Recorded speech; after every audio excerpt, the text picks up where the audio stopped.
గత ప్రభుత్వ నిర్ణయాలు ప్రస్తుతం రేవంత్ ప్రభుత్వానికి తలనొప్పిగా మారాయా? ఛత్తీస్గఢ్ విద్యుత్ కొనుగోలుకు సంబంధించిన 261 కోట్లు చెల్లించాలని పవర్ గ్రిడ్ కార్పొరేషన్ ఫిర్యాదు చేసింది. దీంతో తెలంగాణ డిస్కంలను విద్యుత్ కొనుగోలుకు బిడ్లు వేయకుండా పవర్ ఎక్స్చేంజ్లు చర్యలు తీసుకుంది. అయితే తెలంగాణ ప్రభుత్వం హైకోర్టును ఆశ్రయించడంతో ఊరట లభించింది.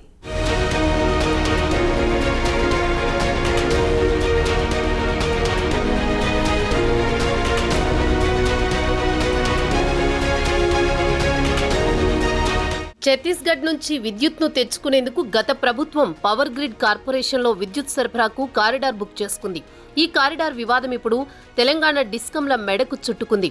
అవసరం లేకపోయినా గత ప్రభుత్వం కారిడార్లను ముందుగానే బుక్ చేసుకుంది. కేవలం 1000 మెగావాట్ల కారిడార్ సరిపోతుండగా అనవసరంగా మరో 1000 మెగావాట్ల విద్యుత్ సరఫరాకు అడ్వాన్స్ కారిడార్ బుక్ చేసింది.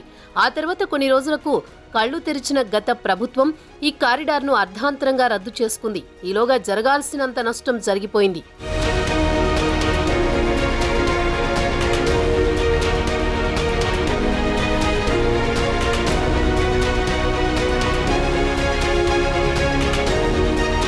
విద్యుత్ను వాడినా వాడకున్నా పరిహారం కింద 261 కోట్లు కట్టాలని తెలంగాణ డిస్కంలకు నోటీసులు జారీ అయ్యాయి. అవగాహన లేకుండా గత ప్రభుత్వం కారిడార్ను బుక్ చేసుకోవడంతో ఈ సమస్య తలెత్తింది. కాగా ఇప్పుడు తెలంగాణ డిస్కంలు విద్యుత్ కొనుగోలుకు బిడ్లు వేయకుండా పవర్ ఎక్స్చేంజ్లు చర్యలు తీసుకుంది. ఇప్పటికే ఈ వివాదంపై సెంట్రల్ ఎలక్ట్రిసిటీ రెగ్యులేటరీ కమిషన్ను తెలంగాణ డిస్కంలు ఆశ్రయించాయి. వివాదం CERC పరిధిలో ఉండగా పవర్ గ్రిడ్ కార్పొరేషన్ తీసుకున్న నిర్ణయంపై తెలంగాణ ప్రభుత్వం హైకోర్టులో లంచ్ మోషన్ పిటిషన్ దాఖలు చేసింది.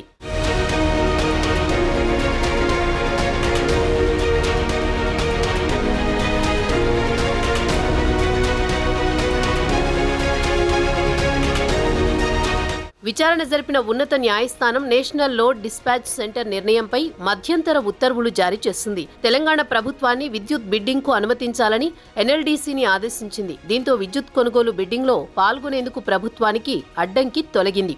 కాగా గత ప్రభుత్వం ఇష్టానుసారంగా నిర్ణయాలు తీసుకోవడం వల్లే ఈ దుస్థితి నెలకొందని కాంగ్రెస్ నేతలు ఆరోపిస్తున్నారు. బహిరంగ మార్కెట్లో తక్కువ ధరకే కరెంటు లభిస్తుండగా ఎక్కువ రేటు చెల్లించి ఛత్తీస్గఢ్ నుంచి కొనుగోలు చేశారని, అందుకే నష్టం వాటిల్లిందని చెబుతున్నారు.